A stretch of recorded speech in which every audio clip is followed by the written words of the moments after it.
Next question क्या है, find the LCM and HCF of the following integer by applying the prime factorisation method. Okay, तो अब अभी हमको क्या करना है, ये 3 नंबर दे रखे हैं, इससे पहले क्या था हमारे पास में 2 नंबर थे और उनके हमने क्या किए थे, H and LCM find out किए थे। अभी हमको क्या करना है, 3 नंबर दे रखे हैं और उनके H F and LCM find out करना है। तो सबसे पहले हम क्या करते हैं, फैक्टर करते हैं। तो मैं 12 के फैक्टर करता हूँ, 12 के फैक्टर करता हूँ, ये थोड़ा साइड में लिख लेता हूँ इसको। 12, आपको पता है जो 12 है वो 2 से डिवाइड होता है 6 टाइम्स, 6 जो अगेन 2 से डिवाइड होता है कितने 3 टाइम्स, और जो 3 है वो 3 से डिवाइड होता है 1 टाइम। तो जो 12 है उसके जो फैक्टर आ रहे हैं वो क्या है, 2 मल्टीप्लाइड बाई 3। और जो 15 है उसके फैक्टर क्या होंगे, जो 15 है वो 3 से डिवाइड होगा 5 टाइम्स, और जो 5 है वो 5 से डिवाइड होगा 1 टाइम। तो जो 15 है उसके फैक्टर हैं 3 मल्टीप्लाई 5। ओके, और जो 21 है, 21 के फैक्टर क्या होंगे, जो 21 है वो अगेन 3 से डिवाइड होगा 7 टाइम्स, और जो 7 है वो खुद एक प्राइम नंबर है इसलिए वो 7 से डिवाइड होगा। तो इसको जो फैक्टर है वो 3 मल्टीप्लाई 7। अभी हम क्या करते हैं, अभी हम एच फाइंड आउट करते हैं। तो एच क्या होता है, जो सब में कॉमन होता है। तो देखिए 3 इसमें भी है, 3 इसमें भी है, 3 इसमें भी है, तो 3 क्या हो गया इसका एच। इसके अलावा आप देख सकते हैं कोई भी नंबर जो है वो कॉमन नहीं है। एलसीएम क्या होगा, एलसीएम देखिए 2 की मैक्सिमम पावर कितनी है, 2 मल्टीप्लाई 2 मल्टीप्लाई 3 की मैक्सिमम पावर कितनी है 1 है, and then 5 multiplied by 7। Okay, तो जब आप इनको मल्टीप्लाई करते हो तो आपके पास जो एलसीएम आता है वो आता है 420।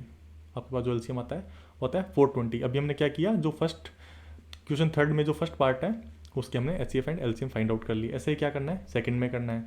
हमारे पास क्या है 17, तो 17 के हमको फैक्टर करना है। तो 17 आपको पता है खुद प्राइम नंबर है, तो 17 जो 17 से ही डिवाइड होगा 1 टाइम, तो इसके जो फैक्टर है वो क्या आ रहे हैं 17। उसके बाद में करता हूँ 23 के, तो आपको पता है जो 23 है वो भी क्या एक प्राइम नंबर है, तो ये जो 23 है वो 23 से डिवाइड होगा 1 टाइम, तो इसके जो फैक्टर क्या आ रहे हैं 23।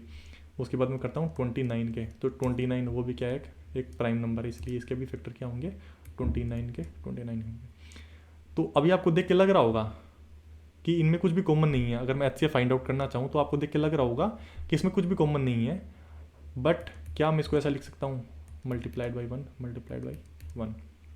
क्यों, क्योंकि किसी भी नंबर को अगर आप 1 से मल्टीप्लाई करते हो तो वही नंबर आता है 0 को छोड़ के, ठीक है।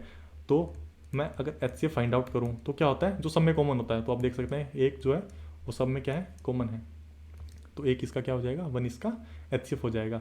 और जो एलसीएम है, एलसीएम क्या हो जाएगा, एलसीएम होगा 17 multiplied by 23 multiplied by 29। Okay, तो जब आप इसको मल्टीप्लाई करते हो तो आपके पास आता है 1 1 3 3 9। ये क्या है आपका, ये आपका एलसीएम, और एचसीएफ कितना था 1 था। और इसका जो लास्ट पार्ट है वो ये है, इसमें हमको क्या करना है 8 के 9 के एंड 25 के क्या करना है फैक्टर करना है, और हमको बताना है कि इनका एचसीएफ और एलसीएम क्या होगा। तो सबसे पहले मैं क्या करता हूँ 8 के फैक्टर करता हूँ। करिए 8 के फैक्टर, 8 जो है वो 2 से डिवाइड होगा, क्योंकि जो 8 क्या है एक इवन नंबर है इसलिए ये 2 से डिवाइड होगा कितने टाइम्स 4 टाइम्स। और जो 4 है वो अगेन 2 से डिवाइड होगा कितने टाइम्स 2 टाइम्स। जो 2 है वो 2 से डिवाइड होगा 1 टाइम। तो जो 8 के फैक्टर आ रहे हैं वो आ रहे हैं 2 मल्टीप्लाइड 2। ये किसके फैक्टर हैं 8 के। अब मैं क्या करता हूँ 9 के फैक्टर करता हूँ। तो जो 9 है वो 3 से डिवाइड होगा कितने टाइम 3 टाइम, और जो 3 है वो 3 से डिवाइड होगा 1 टाइम।